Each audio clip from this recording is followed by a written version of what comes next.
नमस्कार, बहुत स्वागत है आपका आईनेश 24/7 देख रहे हैं आप और मैं हूं आपके साथ मनीषा चौधरी। बुलेटिन में सबसे पहले बात करेंगे मशहूर गायक जुबीन गर्ग के निधन के शोक में डूबे असम की, जहां पर अब एक नई और बड़ी चुनौती खड़ी हो गई है।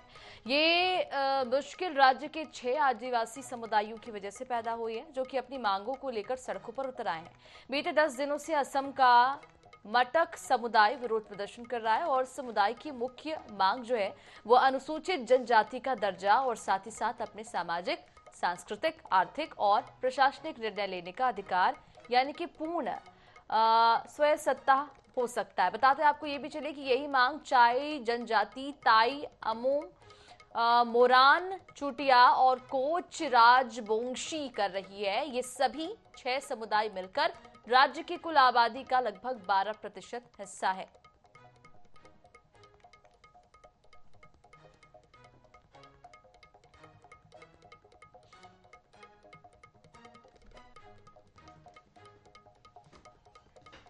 इधर केंद्रीय गृह मंत्री अमित शाह SPMRF द्वारा आयोजित भारत मंथन 2025 नक्सल मुक्त भारत कार्यक्रम में शामिल हुए और इस दौरान उन्होंने कहा कि हाल ही में मैं भ्रम फैलाने के लिए एक पत्र लिख गया था, जिसमें कहा गया था कि अब तक जो कुछ हुआ है वो एक गलती थी। युद्ध विराम की घोषणा की जानी चाहिए और हम आत्मसमर्पण करना चाहते हैं। शाह ने स्पष्ट किया कि युद्ध विराम नहीं होगा। अगर आप आत्मसमर्पण करना चाहते हैं तो युद्ध विराम की कोई भी जरूरत है ही नहीं। अपने हथियार डाल दीजिए, पुलिस एक भी गोली नहीं चलाएगी।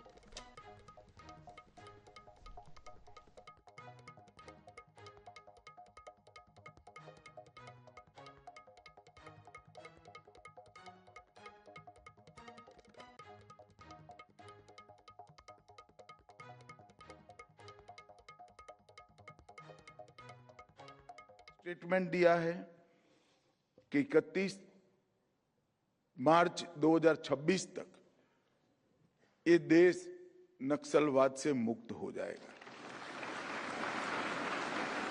बहुत सारे लोग ऐसा मानते हैं कि नक्सलवाद की हथियारी गतिविधियां समाप्त होने के साथ ही नक्सलवाद की समस्या समाप्त हो जाएगी, मगर ऐसा है नहीं। इस देश में नक्सलवादी समस्या क्यों पनपी, क्यों बढ़ी, क्यों विकसित हुई, इसका वैचारिक पोषण किसने किया। और जब तक भारत का समाज ये थियोरी का, ये नक्सलवाद के विचार का वैचारिक पोषण, लीगल समर्थन और वित्तीय पोषण करने वाले समाज में बैठे हुए लोगों को समझ नहीं लेता है और उन लोगों को हम वापिस नहीं लाते हैं, तब तक नक्सलवाद के खिलाफ लड़ाई समाप्त नहीं हो जाएगी। पूर्व निर्धारित योजना है, वही बात है जिसको पुनः दोहराया गया है। कोई सीज फायर जैसी बात करते हैं तो उसमें स्पष्टता उनकी कहना है कि भाई कोई युद्ध है नहीं तो युद्ध विराम की कोई बात नहीं है, पहली बात। दूसरा यह है कि जितने भी नक्सलियों ने अभी पत्र लिखा है, जिनका भाव ऐसा है कि वर्तमान में बस्तर में खून खराबा बंद होना चाहिए, बस्तर के आदिवासियों को आईडी से अपाहिज करना, उनको मार डालना, बम लगाकर उनको मार डालना, उनको गोलियों से मार डालना, बस्तर के लोगों को गला रेत करके मार डालना, इन सारी ही खून खराबों को बंद करने के लिए जो लोग, जिनके मन में भाव है, उनसे मैं बिल्कुल ये कहना चाहता हूं, जितने भी नक्सली भी हैं, वो सोनू हैं या वो देवा हैं या सतीश हैं, उन सबसे मेरा ये कहना है कि समय कम है, आप आगे बढ़ें। सरकार लाल कालीन बिछा करके आपका स्वागत करने तैयार है, आप आए, उस पर चर्चा भी करेंगे। इधर केंद्रीय गृह मंत्री अमित शाह 4 अक्टूबर को छत्तीसगढ़ के दौरे पर आएंगे। अमित शाह अन्य कार्यक्रमों के अलावा बस्तर में आयोजित विश्व प्रसिद्ध दशहरा उत्सव में भी शामिल होंगे। बस्तर में नक्सलवाद के खिलाफ निर्णायक लड़ाई के बीच कितना अहम होगा अमित शाह का ये दौरा और किन किन कार्यक्रमों में अमित शाह शामिल होंगे, हमारे इस खास रिपोर्ट में देखिए।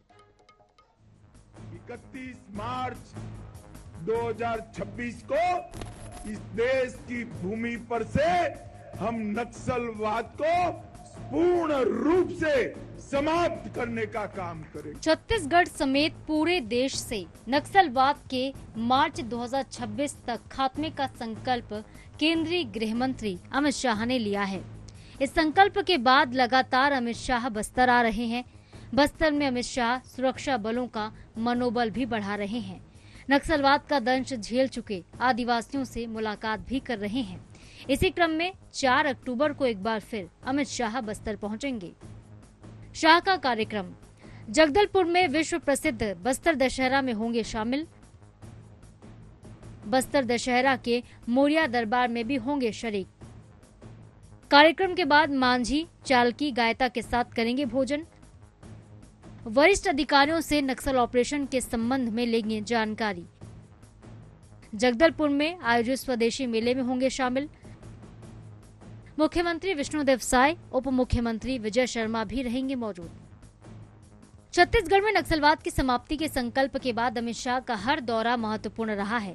बस्तर पंडुम का समापन हो या फिर बस्तर ओलंपिक का आयोजन, अमित शाह कई अवसर पर कार्यक्रम में शामिल होकर स्थानीय लोगों का मनोबल बढ़ाते रहे हैं। प्रधानमंत्री नरेंद्र मोदी ने स्वदेशी की अपील की। बस्तर में भी स्वदेशी की अलख जग रही है। इसलिए बस्तर सांसद महेश कश्यप के विशेष आग्रह पर अमित शाह स्वदेशी मेले में भी शामिल होंगे। 4 तारीख को माननीय केंद्रीय गृह मंत्री जी बस्तर आ रहे हैं। बस्तर दशहरा समिति के अध्यक्ष, वर्तमान सांसद तथा जितने मांझी हैं, उन्होंने जाकर के बड़े ही स्नेह से माननीय केंद्रीय गृह मंत्री जी को निमंत्रण दिया है बस्तर दशहरे में सम्मिलित होने के लिए। तो मुरिया दरबार ये होगा 4 तारीख को, उसमें सम्मिलित होंगे। उसके बाद बस्तर की बांझी गायता पेरमा पुजारियों के साथ उनका भोजन है। साथ ही साथ एक स्वदेशी मेला उसमें है, उसमें भी वो सम्मिलित होंगे। इस तरीके से बस्तर 4 तारीख को 4 अक्टूबर को वो जगदलपुर में रहेंगे। छत्तीसगढ़ में नक्सलवाद के खात्मे के लिए डबल इंजन की सरकार संकल्पबद्ध है। इस दिशा में बीते 2 साल से अभूतपूर्व सफलता भी मिली है। 550 से ज्यादा नक्सली न्यूट्रलाइज किए गए हैं। 1100 से ज्यादा नक्सलियों ने हथियार छोड़कर मुख्य धारा में प्रवेश कर लिया। ऐसे में मार्च 2026 की तारीख जैसे जैसे करीब आ रही है, बस्तर से लाल आतंक की समाप्ति को लेकर लोगों की उम्मीदें बढ़ती जा रही हैं। अमित शाह का ऐसे में ये दौरा काफी मायनों में महत्वपूर्ण माना जा रहा है। रायपुर से INS 24/7 के लिए गौरव शर्मा की रिपोर्ट। इधर देश में नक्सलवाद के खिलाफ जंग जो है वो निर्णायक मोड़ पर आ चुकी है। नक्सली बैकफुट पर हैं और सरकार सरेंडर किए बिना बातचीत के लिए बिल्कुल तैयार नहीं है। इसी बीच केंद्रीय गृह मंत्री अमित शाह ने नक्सलियों को 2 टूक जवाब दिया है। साथ ही डेप्यूटी सीएम विजय शर्मा ने टॉप नक्सल कमांडर्स के नाम पहली बार लिए। तो आखिर क्यों नक्सलियों के लिए रेड कार्पेट बिछाने की बात कही जा रही है? सरकार की ओर से ऐसा बयान क्यों दिया गया? हमारे इस रिपोर्ट में देखिए।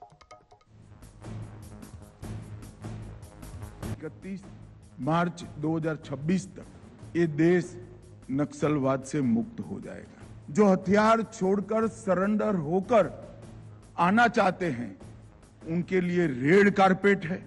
आइए भाई, आपका स्वागत है। आप मार्ग भूले हुए हमारे ही लोग हो। देश में एक तरफ नक्सलियों के खिलाफ अभियान तेज होता जा रहा है, तो दूसरी तरफ केंद्रीय गृह मंत्री अमित शाह ने नक्सलियों से सरेंडर करने की अपील की है। अमित शाह ने 2 टूक लहजे में कहा, हम किसी को मारना नहीं चाहते, नक्सली हथियार छोड़ दें।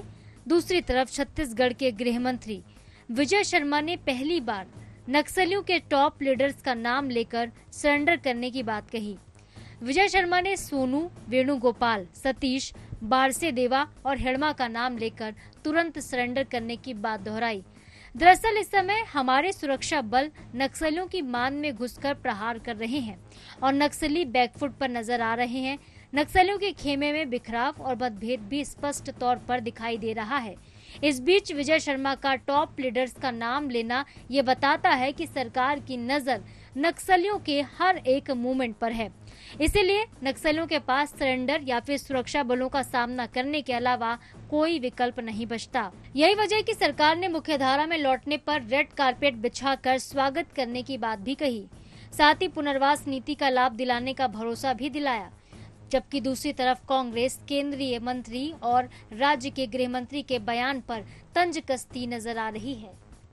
मैं बड़ी स्पष्टता से कह रहा हूँ, सोनू जो है, जो वेणुगोपाल हैं, सतीश हैं, मार्सेदेवा हैं, हिड़मा हैं, ये आना चाहते हैं, शीघ्र आ जाएं।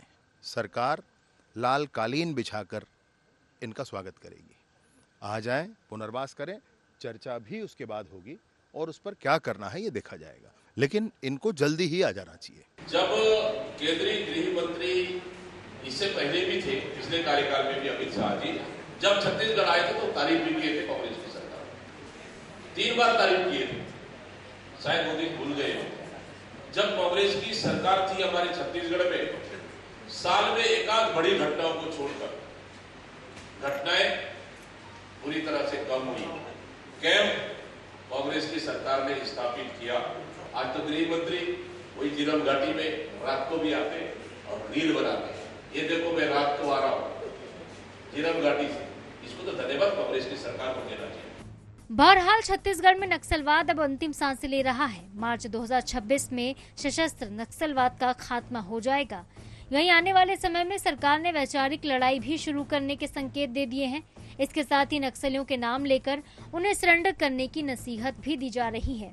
इससे स्पष्ट है कि अब नक्सलवाद के खिलाफ सरकार अंतिम प्रहार करने जा रही है। ऐसे में अगर कुछ बड़े नक्सली लीडर्स आत्मसमर्पण कर दें तो आश्चर्य नहीं होगा। रायपुर से INS 24/7 के लिए गौरव शर्मा की रिपोर्ट।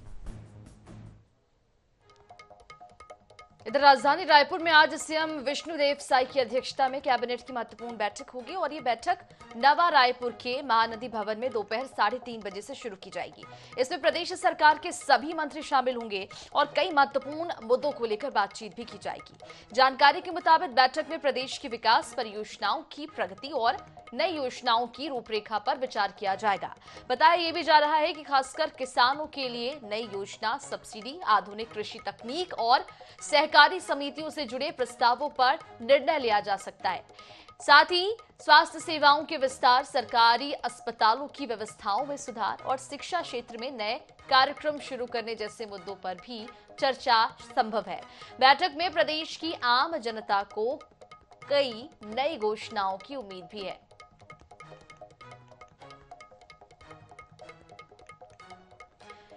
और इधर छत्तीसगढ़ में कांग्रेस का संगठन सृजन अभियान जो है वो जल्द ही प्रारंभ होने वाला है। AICC के बाद अब PCC की ओर से भी जिलों के लिए ऑब्जर्वर बनाए गए हैं। साथ ही ये भी आपको बताते चले कि PCC ऑब्जर्वर के रूप में पार्टी के वरिष्ठ नेताओं को जिम्मेदारी दी गई है। खास बात तो ये है कि ये वरिष्ठ नेता जिले के लिए ऑब्जर्वर तो बनाए गए हैं, लेकिन वे अपनी पसंद का अध्यक्ष नहीं बन सकते हैं। इस रिपोर्ट में देखिए।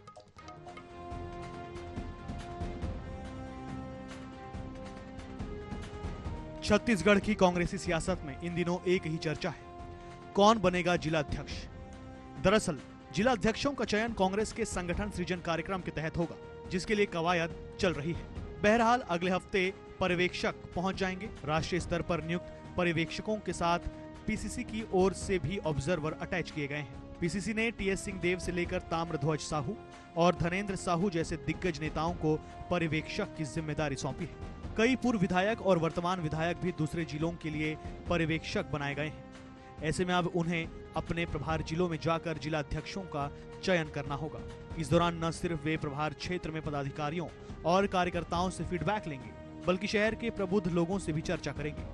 7 दिनों तक प्रभार क्षेत्र में रहने के बाद वे सभी पक्षों के फीडबैक के आधार पर अपनी रिपोर्ट AICC को सौंपेंगे। स्थानीय स्तर पर मिले फीडबैक को ही AICC ऑब्जर्वर के माध्यम से AICC तक भेजना होगा। साथ ही कोई भी नेता किसी की सिफारिश नहीं कर सकेगा। कांग्रेस की कोशिश है कि इस पूरी प्रक्रिया में मजबूत जिला अध्यक्ष बने, लेकिन भाजपा अभी से लेकर तंज कसती नजर आ रही है।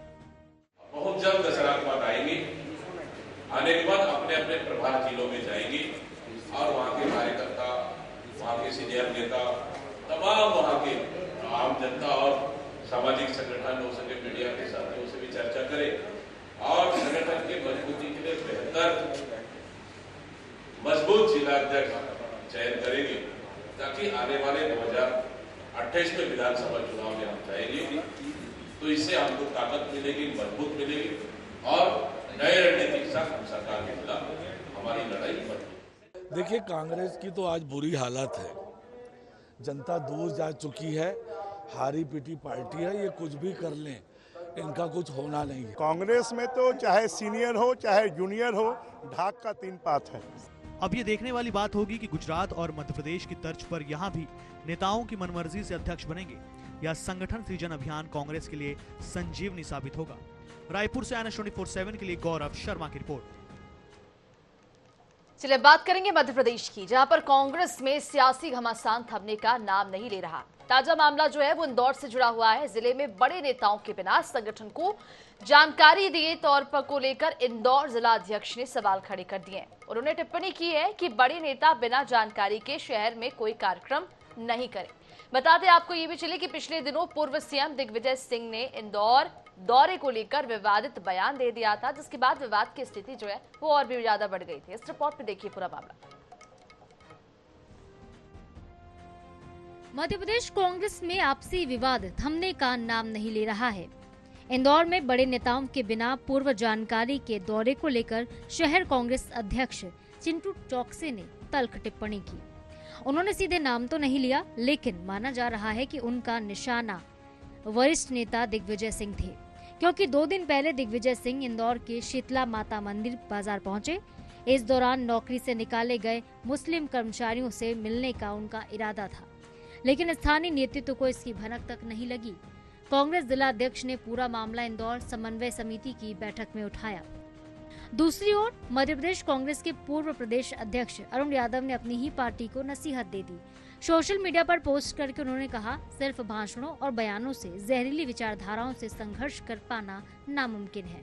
पार्टी एवं पार्टी की विचारधारा के लिए वैचारिक और सतही संघर्ष आज समय की मांग है। उधर बीजेपी ने तंज कसा, कांग्रेस में गृह युद्ध जैसे हालात हैं। कोई अपने सीएम बनने के लिए नारे लगवा रहा है तो कोई अपने जिले में अपने नेताओं को घुसने के पहले अनुमति देने की मांग कर रहा है। देखिए, कांग्रेस पार्टी के अंदर लगातार गुटबाजी अपने चरम पे है। जीतू पटवारी को घेरने के लिए कमलेश्वर पटेल हो, दिग्विजय सिंह हो, अजय सिंह हो या फिर अब अरुण यादव ने जिस प्रकार हमलावर रुख का इख्तियार किया है, ये अपने आप में दिखाता है कि कांग्रेस में गुटबाजी शीर्ष पर पहुंच चुकी है। जब दिग्विजय सिंह इंदौर जाते हैं तो वहां पर हमने देखा कि जीतू के समर्थक जिला अध्यक्ष उस पर आपत्ति लेते हैं। मध्य प्रदेश कांग्रेस ने नए जिला अध्यक्षों को हाल ही में कमान सौंपी है। राहुल गांधी के निर्देश पर संगठन सृजन के जरिए नियुक्ति की गई है। इन नियुक्तियों के साथ ही जिला अध्यक्षों को अधिकार भी दिए गए हैं। ये पहला मामला है कि जब किसी जिला अध्यक्ष ने अपने अधिकारों का प्रयोग किया हो। INS न्यूज के लिए इंदौर से महेश मिश्रा की रिपोर्ट। इधर छत्तीसगढ़ के अंबिकापुर के कलेक्ट्रेट परिसर में उस समय अफरा तफरी का माहौल बच गया जब परिसर के अंदर स्थित कुटुंब न्यायालय के बिल्डिंग के छत का हिस्सा है वो अचानक से भरभराकर गिर पड़ा, जिसकी चपेट में आने से आसपास में मौजूद लोग घायल हो गए। वहीं कुछ गाड़ियां क्षतिग्रस्त हो गई। बताया जा रहा है कि साल 2012 में PWD ने इस बिल्डिंग का निर्माण कराया था। इसकी गुणवत्ता पर अब सवाल खड़े हो रहे हैं। ठीक इसी तरह रविवार को छत्तीसगढ़ की राजधानी रायपुर में भी कुछ ऐसा ही हादसा हुआ, जहां करीब 100 वर्षों से अधिक पुरानी कलेक्ट्रेट परिसर में रिकॉर्ड रूम की जर्जर छत अचानक से गिर पड़ी। हादसे में किसी के हताहत होने की कोई भी सूचना फिलहाल तो नहीं है, लेकिन कई महत्वपूर्ण सरकारी फाइलें मलबे में दब चुकी हैं। फिलहाल कमरे को सील कर दिया गया है। मलबा हटाने का काम जारी है। बिल्डिंग अंग्रेजों के जमाने की बताई जा रही है, जिसके बाद कभी भी इसकी मरम्मत का काम तब से लेकर आज तक नहीं हुआ। रविवार की छुट्टी होने की वजह से कार्यालय में कोई भी कर्मचारी मौजूद नहीं था, इसीलिए कोई हादसा होने से बच गया। अगर वर्किंग डे होता तो बड़ा हादसा हो सकता था।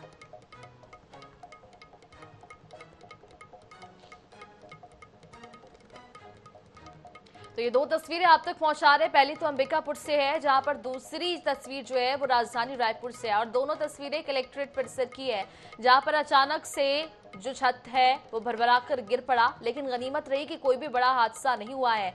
रायपुर से ये तस्वीरें आप तक पहुंचा रहे हैं, जहां पर ये जो बिल्डिंग है वो पूरे 100 साल पुरानी बताई जा रही है। अंग्रेजों के टाइम की ये बिल्डिंग है और तब से लेकर आज तक मरम्मत के कार्य यहाँ पर हुआ ही नहीं।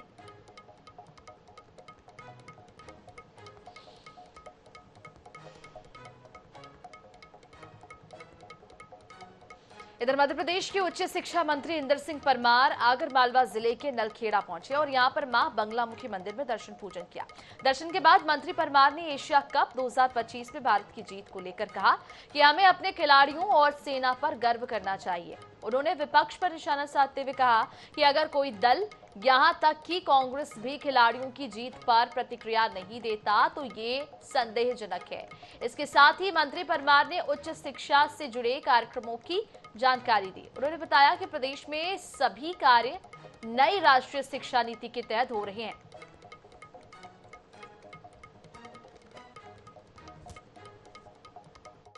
नवरात्रि पर्व में सभी श्रद्धालु आते हैं और उसी दृष्टि से मैं भी हमेशा आता रहता हूँ। आज भी माँ के दर्शन करने आया हूँ। माँ की कृपा सब पे बनी रहे, देश प्रदेश और सब लोग खुशी रहे, विशेष हमारा देश आगे और तेज गति के साथ बढ़े।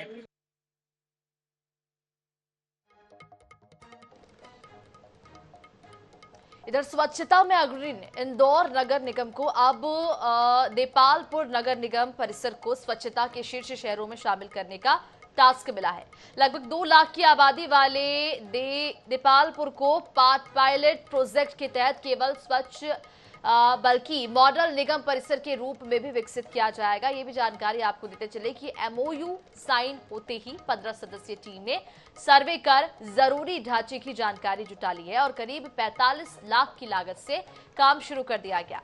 पहले ही दिन व्यापारियों को दुकानों के बाहर खुद की सफाई करने की जिम्मेदारी समझाई गई है। साथ ही महापौर पुष्पमित्र भार्गव ने कहा है कि संसाधनों की कमी नहीं होगी, लेकिन सफाई में जन भागीदारी जरूरी है।